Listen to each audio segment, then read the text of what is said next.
সুনামগঞ্জের দোয়ারাবাজার উপজেলায় মাঠগাঁও গ্রামের ওই দুই প্রতিবন্ধী নাতিকে নিয়ে বিপাকে বৃদ্ধা দাদি মালেকা খাতুন।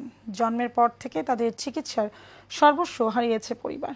এখন দুবেলা দুমুঠো খাবার জোগাড় করাই দায় হয়ে পড়েছে ওই বৃদ্ধার।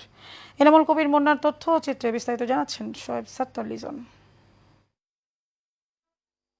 দুই নাতির বর্তমানে চিকিৎসা তো দূরে থাক, অর্থাভাবে মুখে দুবেলা খাবার তুলে দেয়াটাই দুঃসাধ্য হয়ে দাঁড়িয়েছে মালেকা খাতুনের।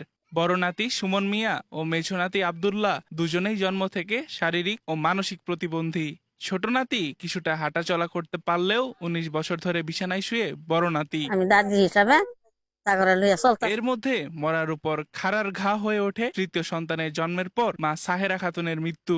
এরপর বিয়ে করে আলাদা সংসার পাতেন বাবা গোলাপ মিয়া। তাই নাতিদের নিয়ে দুবেলা দুমুঠো খেয়ে পরে বাঁচতে চান এই বৃদ্ধা দাদি।